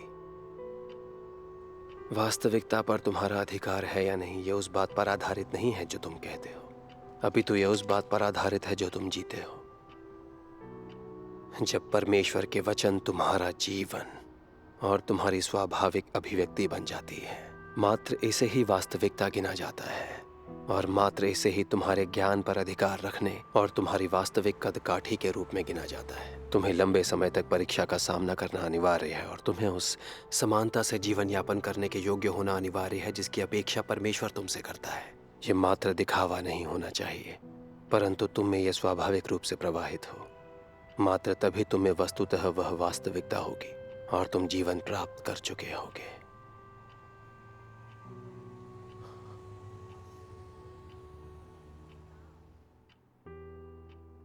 परमेश्वर के वचनों के ज्ञान की बात करने में सक्षम होना तेरा वास्तविक कद के बराबर होना नहीं है। यह केवल यह दिखाता है कि तू जन्म से चतुर और प्रतिभाशाली था। यह अभी भी व्यर्थ है अगर तू मार्ग नहीं दिखा सकता और तू बस बेकार कचरा है। यदि तू अभ्यास करने के लिए वास्तविक पथ के बारे में कुछ भी नहीं कह सकता है तो क्या तू दिखावा नहीं कर रहा है? यदि तू अपने वास्तविक अनुभव दूसरों को नहीं दे सकता है जिससे उन्हें सबक का पाठ या अभ्यास का मार्ग मिल सके, तो तू क्या जालसाजी नहीं कर रहा है? जालसाजी नहीं कर रहा है? क्या तू सिर्फ नकली नहीं है? तेरा क्या मूल्य है?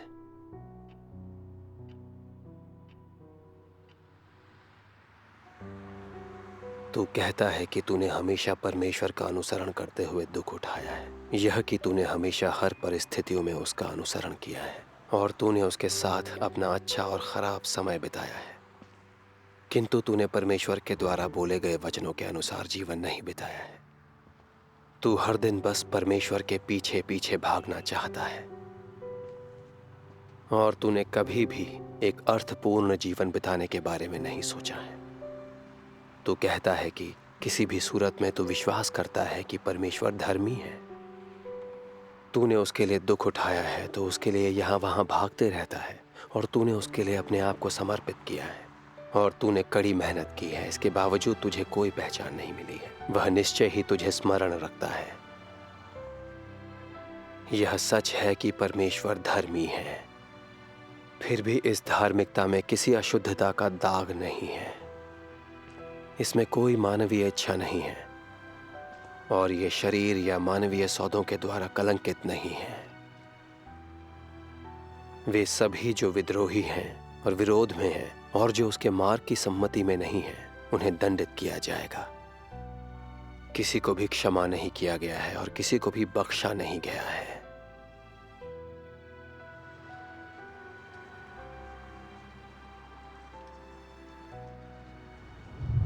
आपको लगता है कि मैं स्वर्ग के राज्य में प्रवेश कर पाऊंगा? हाँ हाँ बिल्कुल।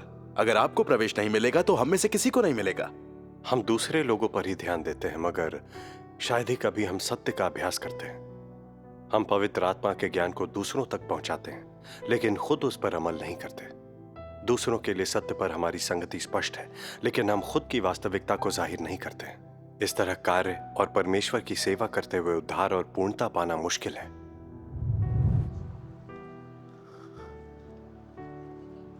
मेरी खुशकिस्मती की भाई ली ने इस पर ध्यान दिलाया। परमेश्वर का वचन पढ़ने के बाद मुझे एहसास हो गया है कि वो असल में मेरी समस्या थी। मैं उन पाखंडी फरीसियों से अलग कैसे था मैं स्वर्ग के राज्य में प्रवेश करने के काबिल कैसे हो गया? भाई फैंग, बुरी खबर, कुछ गड़बड़ हो गई है।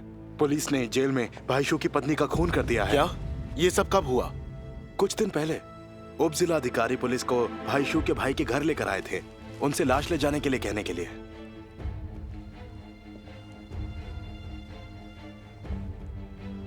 हमें ये भाई शू को बताना होगा। सुनिए, वो ऊपर आगे झाओजांग है क्या? हाँ। क्या पुलिस ने मार दिया? सीसीपी वाकई एक खूनी शैतान है।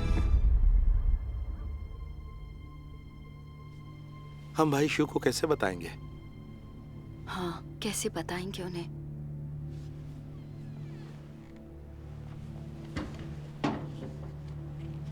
भाई शू वापस आ गए। आप आ गए? अरे भाई फैंग, आप यहाँ क्या कर रहे हैं? मुझे आपको कुछ बताना था। मेरा परिवार तो ठीक है ना? वो आपकी पत्नी को पुलिस ने मार डाला।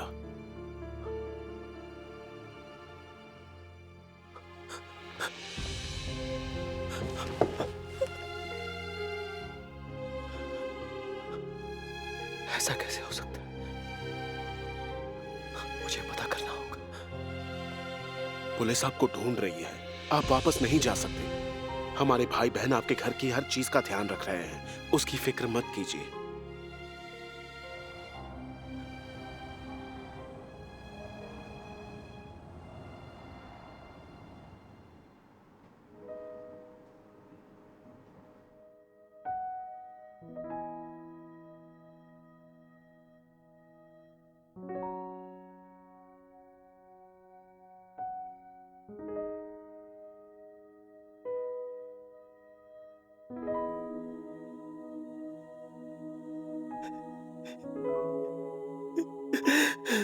परमेश्वर, इतने बरसों से हम आपकी सेवा करते रहे और अपना फर्ज निभाते रहे। हमारे साथ ऐसा कैसे हो सकता है? कैसे परमेश्वर? आप मेरी पत्नी को क्यों नहीं बचा सके?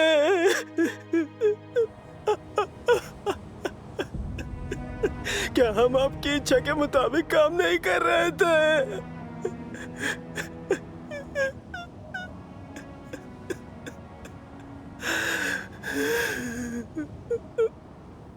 बहन यांग, हाँ, क्या आपने सुना कि भाई शू के साथ क्या हुआ? हमने सुना। हम उसी के बारे में बात कर रहे थे। हमारा काम खत्म हो जाने पर मैं जाकर उनसे मिलूंगी। अच्छी बात है। भाई शू ने कई बार परीक्षाओं का सामना किया। सीसीपी पुलिस ने उन्हें गिरफ्तार करके यातनाएं दी, मगर उन्होंने परमेश्वर को धोखा नहीं दिया। मगर अब जो उनकी पत्नी के साथ हुआ है वो कोई मामूली परीक्षा नहीं है। पता नहीं वो इससे कैसे सीख लेंगे और आगे बढ़ेंगे। भाई शू, क्या आप कुछ बेहतर महसूस कर रहे हैं?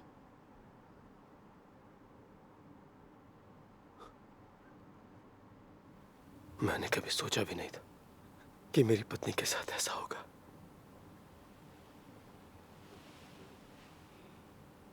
मुझे बिल्कुल समझ में नहीं आ रहा। मैं बहुत कमजोर महसूस कर रहा हूं। इसे स्वीकार करना किसी के लिए भी आसान नहीं होगा, मगर कोई बात नहीं। हम गलत समझकर परमेश्वर को दोषी नहीं ठहरा सकते। आपकी पत्नी को सीसीपी ने बहुत सताया था।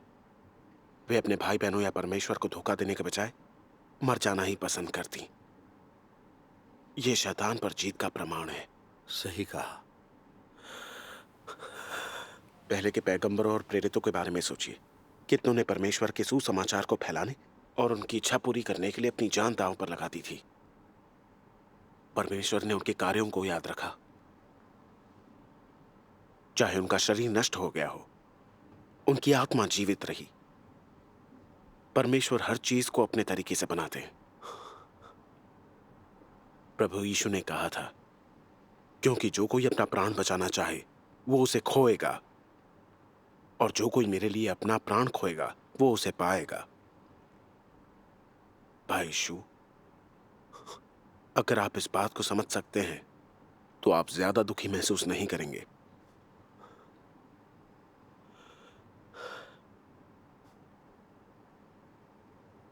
आपको हिम्मत से काम लेना होगा। परमेश्वर से प्रार्थना कीजिए और उनके वचन पढ़िए। जब हम सत्य समझ जाते हैं तो ऐसा कुछ नहीं जिस पर हम काबू नहीं पा सकते।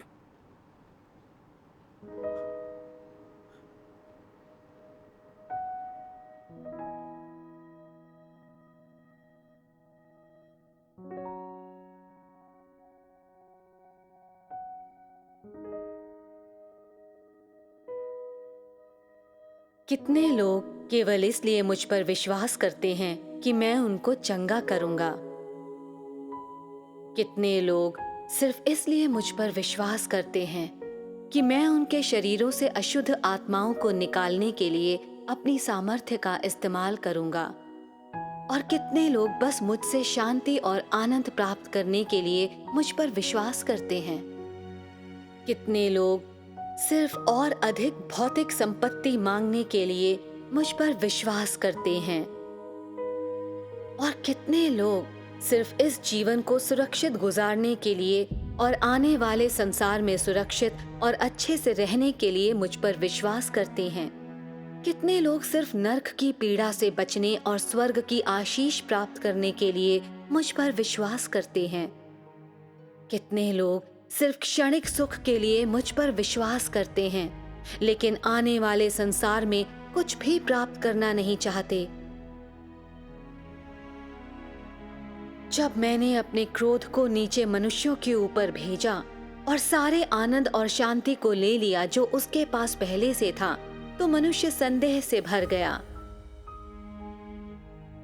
जब मैंने मनुष्य को नरक का कष्ट दिया और स्वर्ग की आशीषों को वापस ले लिया, तो मनुष्य की लज्जा क्रोध में बदल गई।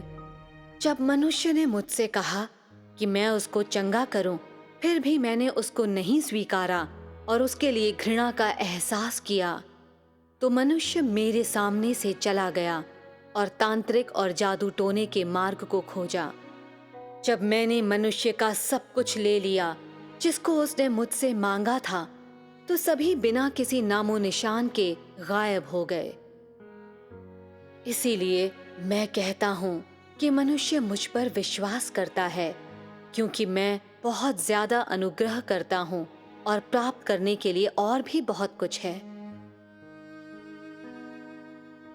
ऐसे लोगों के पास परमेश्वर का अनुसरण करने का बहुत ही साधारण लक्ष्य होता है, आशीषें प्राप्त करने का, और वे इस लक्ष्य से मतलब ना रखने वाली किसी भी बात पर ध्यान देने में बहुत ही आलस दिखाते हैं।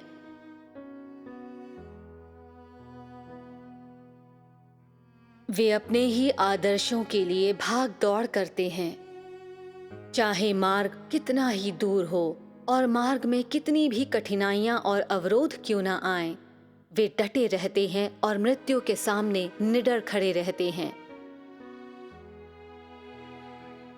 इसमें हम एक पहले से अज्ञात समस्या को देखते हैं।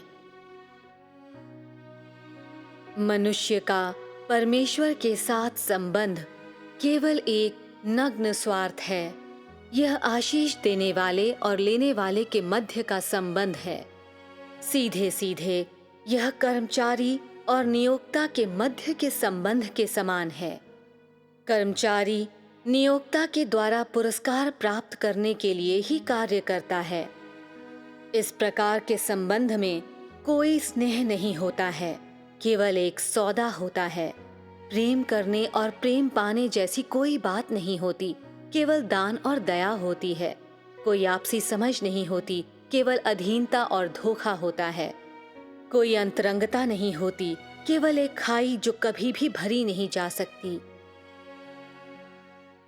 जब चीजें इस बिंदु तक आ जाती हैं, तो कौन इस प्रकार की प्रवृत्ति को बदलने में सक्षम है? और कितने लोग इसे वास्तव में समझने के योग्य हैं कि यह संबंध कितना निराशाजनक बन चुका है? मैं मानता हूँ कि जब लोग आशीषित होने के आनंद में अपने आप को लगा देते हैं, तो कोई भी यह कल्पना नहीं कर सकता कि परमेश्वर के साथ इस प्रकार का संबंध कितना शर्मनाक और भद्दा होगा।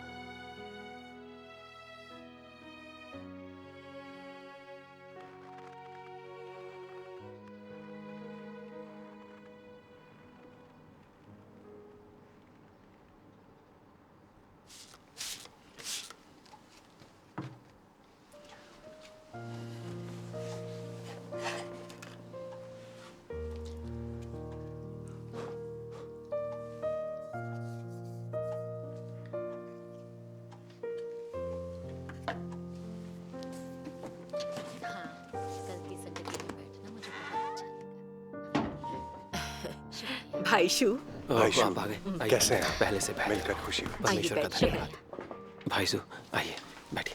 आइए, आप यहाँ बैठ जाइए। भाई शू, अब आप कैसा महसूस कर रहे हैं? बेहतर? पहले से बेहतर हूँ। आपकी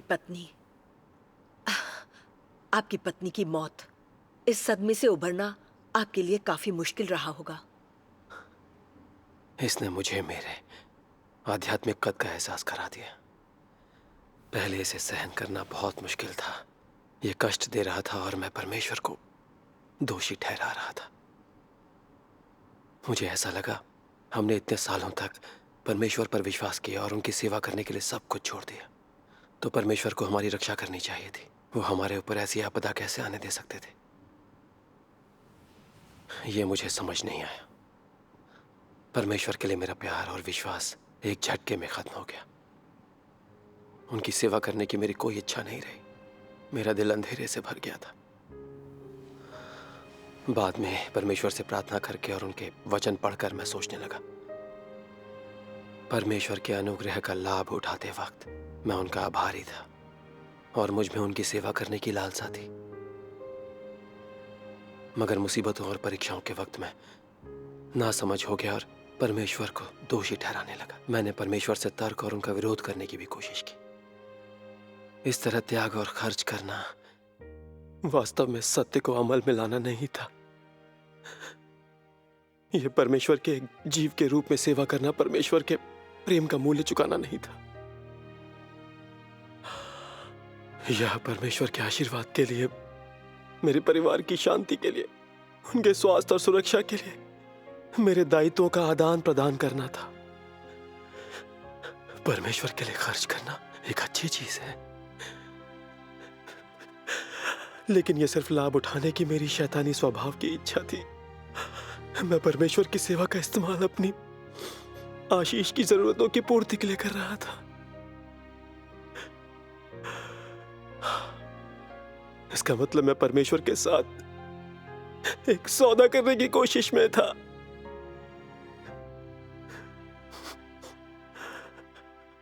इस तरह से अपने दायित्वों को पूरा करते हुए क्या मैं परमेश्वर को धोखा नहीं दे रहा था?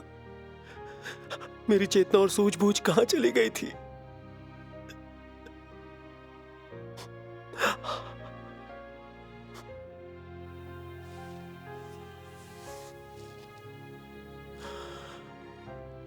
मैं सोचता था कि कितने सालों से मैंने परमेश्वर में विश्वास किया है, कितने सारे उपदेश मैंने दिए हैं, मैंने पवित्र आत्मा की प्रबुद्धता दूसरों तक पहुंचाई है, मगर मुझे परमेश्वर के वचन की सच्चाई की कोई समझ नहीं और मेरा जीवन स्वभाव बिल्कुल भी नहीं बदला है। ये वाकई शर्म की बात है। इस परीक्षा से मुझे कुछ बातें समझ में आई हैं। ये साफ हो गया कि परमेश्वर की सेवा करने के पीछे मेरा इरादा आशीर्वाद पाना था। साथ ही इसने मेरे विश्वास में मौजूद खामियों को भी उजागर कर दिया। इस तरह परमेश्वर में विश्वास करना और उनके लिए खर्च करना परमेश्वर की इच्छा या उनकी आवश्यकताओं के अनुरूप नहीं है। अपने अंदर इन खामियों के साथ मैं असल में कभी परमेश्वर की आज्ञा का पालन कैसे कर पाता? अगर मैं कहूं कि मैं परमेश्वर से प्रेम करता हूं तो ये भी झूठ है। मेरे पास सत्य की कोई असलियत नहीं है। चूंकि मैं समस्या को समझे बिना इस तरह से परमेश्वर के लिए खर्च कर रहा था, परमेश्वर ने इस मुसीबत को मेरे पास आने दिया। मेरे लिए इस अनुभव से गुजरना जरूरी था। परमेश्वर मुझे बचाने की कोशिश कर रहे थे,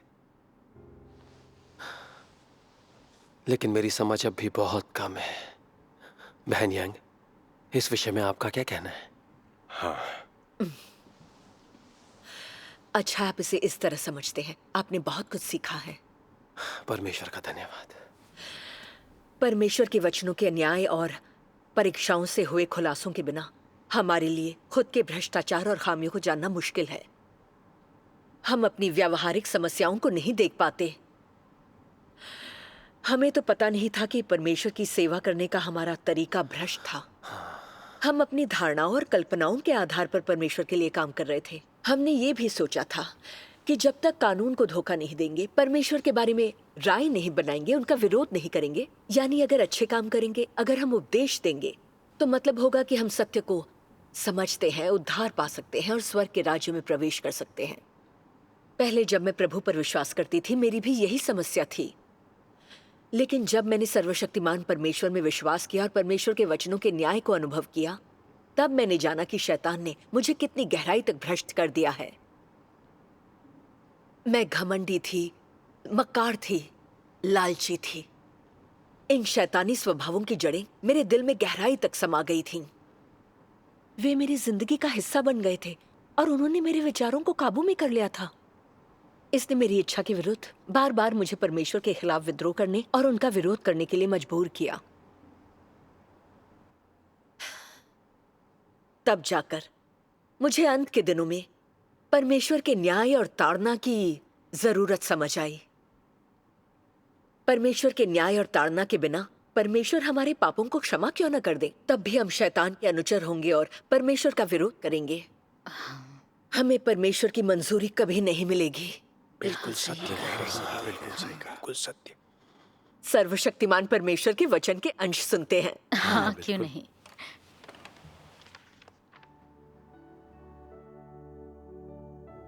तुम जैसा पापी जिसे बस अभी अभी छुड़ाया गया है और परिवर्तित नहीं किया गया है या परमेश्वर के द्वारा सिद्ध नहीं किया गया है, क्या तुम परमेश्वर के हृदय के अनुसार हो सकते हो? तुम्हारे लिए, तुम जो अभी भी पुराने मनुष्यत्व के हो, यह सत्य है कि तुम्हें यीशु के द्वारा बचाया गया था और यह कि परमेश्वर के उद्धार के कारण तुम्हें एक पापी के रूप में नहीं गिना जाता है।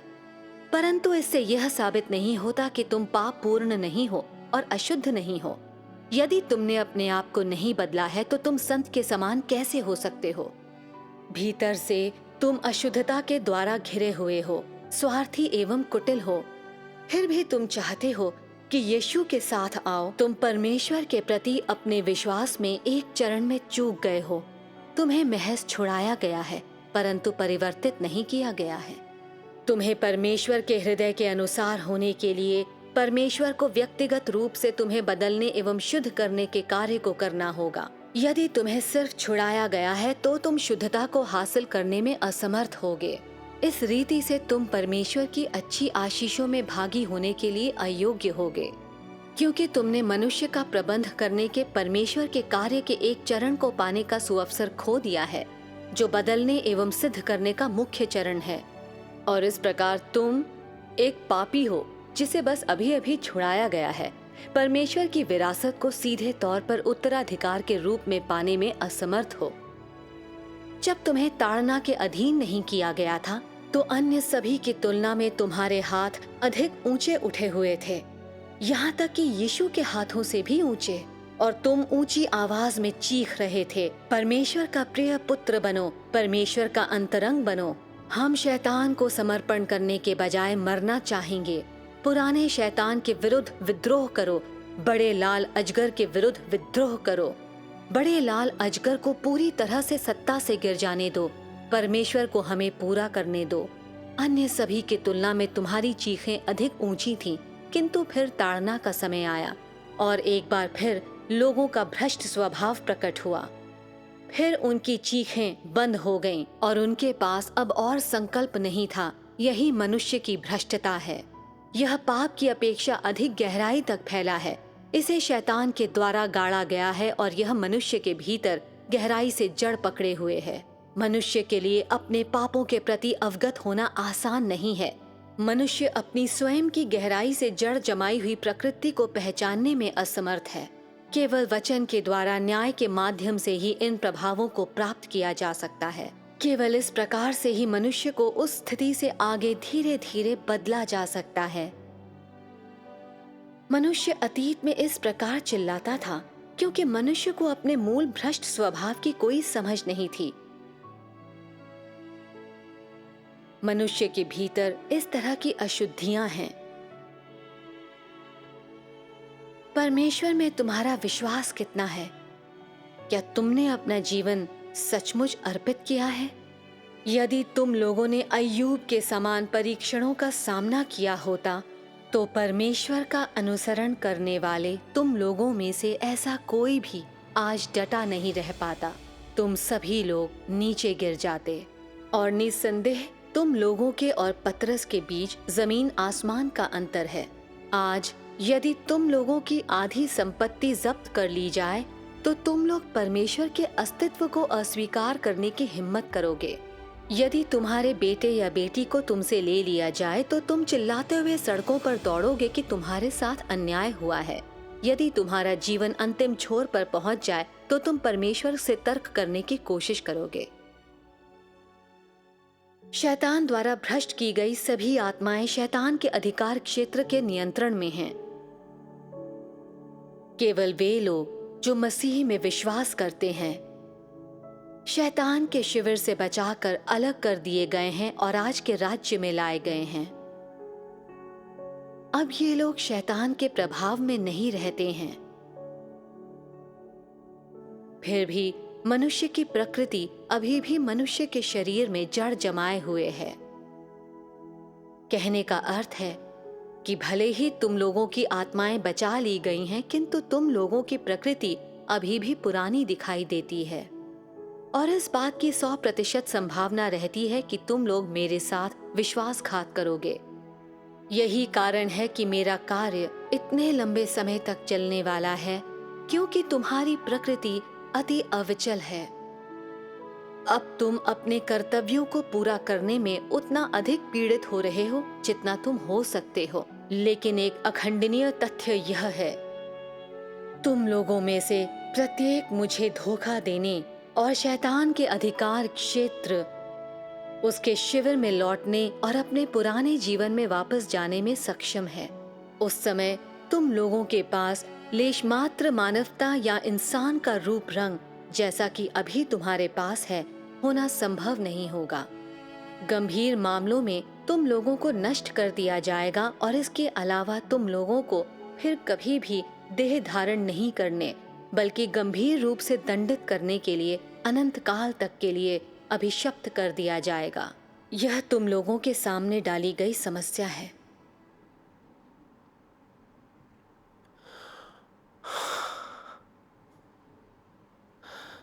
ऐसा लगता है कि परमेश्वर के वचनों के न्याय ने मेरे दिल में नश्तर चुभो दिया है। इन वचनों से उजागर हुआ भ्रष्टाचार ही मेरी असली स्थिति है। हम सभी ऐसे ही हैं। परमेश्वर के वचन हमारे स्वभाव की असलियत को प्रकट करते हैं। हम 2 अंश और पढ़ते हैं। भाई शू, आप पढ़िए। ठीक है।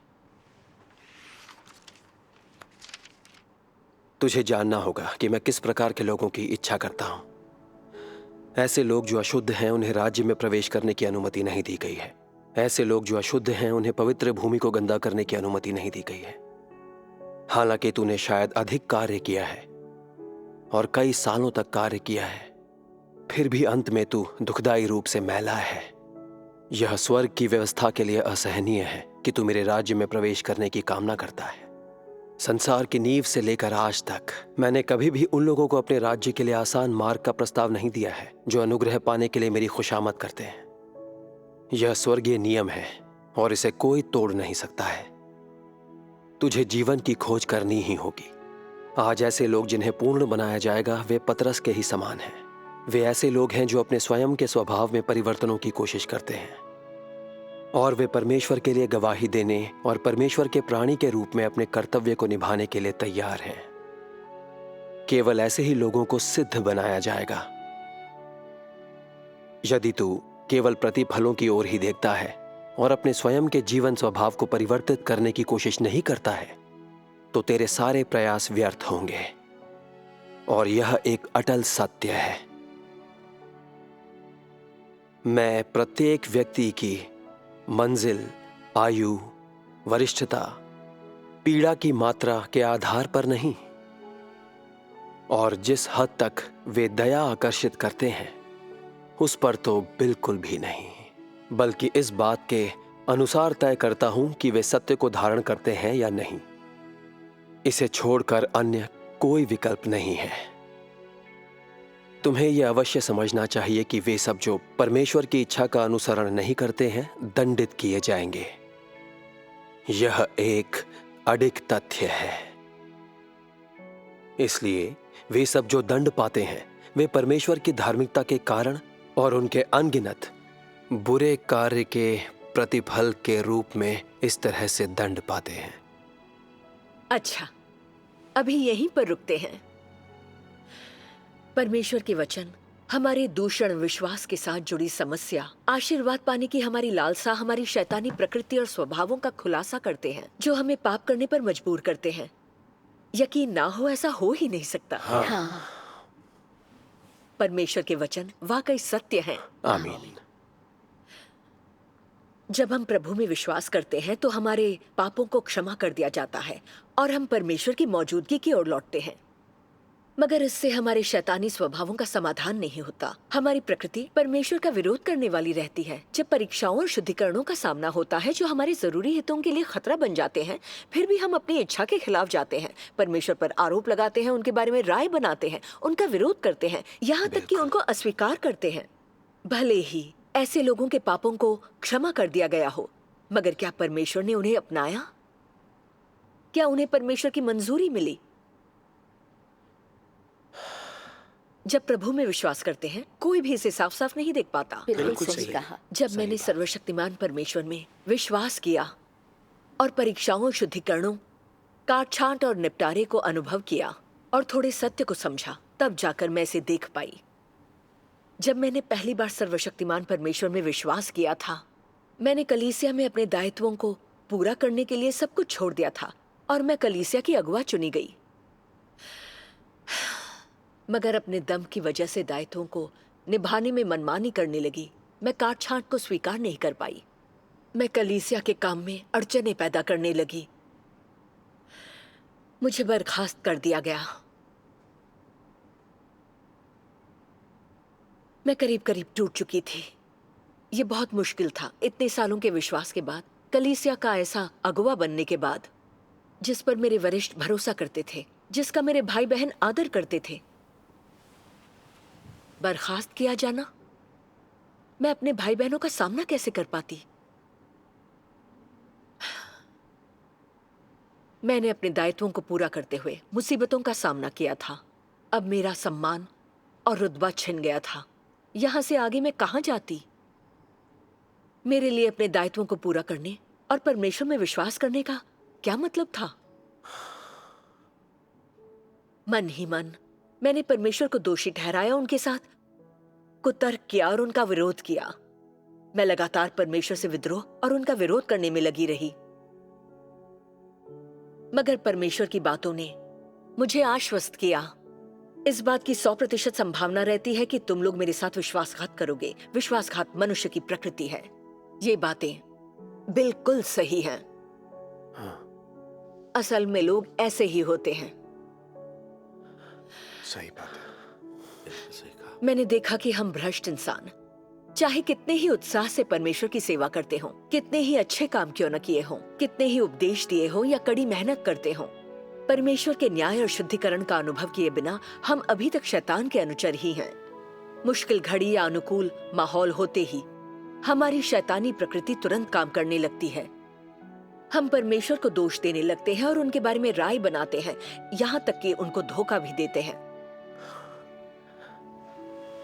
परमेश्वर पवित्र और धार्मिक हैं। सिर्फ अपने शैतानी स्वभावों से बचकर ही हम परमेश्वर का आज्ञा पालन कर सकते हैं, उनसे डर सकते हैं, स्वर्ग के राज्य में प्रवेश कर सकते हैं। हम जैसे लोग जिन्होंने अपने शैतानी स्वभाव को शुद्ध नहीं किया है, वे स्वर्ग के राज्य में प्रवेश पाने में सक्षम नहीं हैं। परमेश्वर के न्याय को अनुभव करने के बाद मुझे कुछ सत्य समझ में आ गया है। मैं समझ गई कैसे मेरा शैतानी स्वभाव परमेश्वर को धोखा देता है। मेरे अंदर बहुत सारे शैतानी स्वभाव हैं। काफी हद तक मैं एक असली इंसान ही नहीं हूँ। मैं परमेश्वर की जरूरतों को पूरा करने से दूर थी। तभी परमेश्वर में विश्वास को लेकर मेरी सोच बदलने लगी और मैंने सत्य की खोज करने पर ध्यान केंद्रित किया। अपनी शैतानी प्रकृति को समझने के लिए कि ये मुझे कैसे भ्रष्ट बनाता है, मैंने परमेश्वर के वचनों का इस्तेमाल किया। मैंने देह को त्यागने और परमेश्वर की मंजूरी के मुताबिक जिंदगी जीने का तरीका सीख लिया। धीरे धीरे मेरा शैतानी स्वभाव शुद्ध होने लगा और मैं परमेश्वर के लिए और भी आज्ञाकारी बन गई। मैंने वास्तव में शैतान के द्वारा अपने भ्रष्टाचार की गहराई को अनुभव किया। मैं परमेश्वर का विरोध करती थी। मुझे परमेश्वर के न्याय और ताड़ना की जरूरत थी। मुझे परमेश्वर के उद्धार की जरूरत थी। सही बात है। अब मैं सत्य को पाने के लिए कुछ भी सहन करने को तैयार हूँ। इससे ज्यादा जरूरी कुछ भी नहीं है। परमेश्वर का धन्यवाद। ये एक बहुत ही उपयोगी उपदेश था। बिल्कुल। शुद्धिकरण के खुलासों और परमेश्वर के वचन के न्याय के बिना हमारी शैतानी प्रकृति को समझना असंभव होगा। हमारे सार को साफ तौर पर समझना भी बहुत मुश्किल होगा। ये जान पाना असंभव है कि हम परमेश्वर में कितना विश्वास करते हैं, हम कितना परमेश्वर की आज्ञा का पालन करते हैं, किन हालात में उनको धोखा देते हैं, और हम परमेश्वर के अनुयायी हैं या फिर शैतान के अनुयायी हैं। हाँ। आज की संगति से मैं यह जान पाया हूं कि पहले हमारा विश्वास परमेश्वर का अनुग्रह पाने की लालसा पर आधारित था। हम सिर्फ अपनी चेतना को संतुष्ट करने के लिए परमेश्वर की सेवा करते थे। हमारा विश्वास अभी भी कई तरह की व्यक्तिगत इच्छाओं, उम्मीदों और मांगों से दूषित है। ये मांगे हमारे दिल की गहराइयों में छिपी हुई हैं। ये पाप से ज्यादा गहरी हैं और परमेश्वर के प्रति हमारे विरोध की मूल वजहें हैं। हम इन शैतानी स्वभावों के नियंत्रण में रहते हैं। हम ये कैसे कह सकते हैं कि हम शैतान के प्रभाव से मुक्त हो गए हैं और बचाए जा चुके हैं? हाँ, हम परमेश्वर के खिलाफ विद्रोह करते हैं, इसलिए हम स्वर्ग के राज्य में प्रवेश पाने के योग्य नहीं हैं। शुद्धिकरण होना और उद्धार पाना आसान नहीं है। अंत के दिनों के सर्वशक्तिमान परमेश्वर के कार्य को स्वीकार कर लेना ही काफी नहीं। अगर हम परमेश्वर में विश्वास करते हैं लेकिन उनके न्याय का अनुभव नहीं करते, तो हमारा शैतानी स्वभाव नहीं बदलेगा और हम स्वर्ग के राज्य में प्रवेश नहीं कर पाएंगे। इस पर फिर से विचार करते हुए हमने सोचा कि एक बार बचाया जाना अनंत उद्धार के बराबर था और हम स्वर्ग के राज्य में प्रवेश कर सकते थे। ये बात बचकानी और हास्यास्पद थी। वे बस इंसान के मन में आने वाले विचार थे। अगर हमने अंत के दिनों में परमेश्वर के कार्य को स्वीकार नहीं किया होता, तो हम नहीं समझ पाते कि असली उद्धार का मतलब क्या है या इसे कैसे पाया जा सकता है। प्रभु के विश्वासी ये मानते हैं कि आपके पापों को क्षमा कर दिए जाने का मतलब है कि आपको बचा लिया गया है, और वे बस इस इंतजार में हैं कि प्रभु उनको स्वर्ग के राज्य में आरोहित करेंगे। उनको पता नहीं है कि असली उद्धार क्या है। वे परमेश्वर के धार्मिक स्वभाव को भी नहीं जानते, न ही वे जानते हैं कि कौन स्वर्ग के राज्य में प्रवेश पाने के योग्य है। इस तरह उलझन भरे विश्वास के साथ यूं ही विश्वास करना बेकार है। यह बेहद शर्मनाक है। सर्वशक्तिमान परमेश्वर में विश्वास करने वाले हम लोग सत्य को जानने से पहले तबाही के कगार पर पहुंच गए हैं। मुसीबतों के आने पर हम परमेश्वर से शिकायत करते हैं और उनके खिलाफ विद्रोह कर देते हैं। सही मायनों में अभी भी हमारा शुद्धिकरण या उद्धार नहीं हुआ है। लोग सोचते हैं कि वे अंत के दिनों में परमेश्वर के न्याय को स्वीकार किए बिना परमेश्वर के राज्य में प्रवेश कर सकते हैं। यह कितना अव्यावहारिक है। बिल्कुल। पहले मैं भी उन्हीं की तरह स्वर्ग के राज्य में प्रवेश पाने की प्रतीक्षा कर रहा था। अतीत की सोचता हूँ तो लगता है कि ये एक कोरी कल्पना थी। मगर क्या हम सभी लोग ऐसे ही नहीं थे? परमेश्वर का धन्यवाद। हर किसी की संगति को सुनने के बाद मैं चीजों को और भी साफ साफ देख सकता हूँ। परमेश्वर का धन्यवाद। अपने बरसों के विश्वास में मैंने परमेश्वर की सेवा की, मुसीबतें झेली और कीमत चुकाई। समस्याओं का सामना करने के लिए दूसरों के साथ संगति की। जब सीसीपी ने मुझे यातनाएं दी, मैंने परमेश्वर को अस्वीकार नहीं किया। मैंने पहले की तरह अपने दायित्वों को निभाया। इसलिए मैंने सोचा कि मेरे पास सत्य की वास्तविकता थी और मेरा जीवन स्वभाव बदल गया था। मैंने सोचा कि मुझे वाकई बचा लिया गया था और मैं स्वर्ग के राज्य में जरूर प्रवेश करूंगा। मगर मेरी पत्नी की मौत ने मुझे बेनकाब कर दिया। इतने वर्षों में मैंने जो कुछ सीखा था वो सिर्फ आध्यात्मिक सिद्धांत था। मैंने कड़ी मेहनत और कुछ अच्छे काम करना ही सीखा था। मगर घमंडी होने, दंभी होने, झूठ बोलने और धोखा देने वाली मेरी प्रकृतियां अभी भी मेरे अंदर गहराई तक जड़ें जमाई हुई थीं। यहाँ कोई शुद्धिकरण या बदलाव नहीं हुआ था। जब ये बड़ी मुसीबत आई तब भी मैं परमेश्वर से शिकायत करता रहा और उन्हें दोषी ठहराता रहा। यानी मैं अब भी परमेश्वर के खिलाफ विद्रोह कर सकता हूं। मैं अब भी परमेश्वर का आज्ञाकारी नहीं हूं। मैंने सिर्फ अपने क्रियाकलापों को बदला था, अपने जीवन स्वभाव को नहीं बदला था। मैं ये कैसे कह सकता हूं कि मैं उन पाखंडी फरीसियों से जरा सा भी अलग हूं?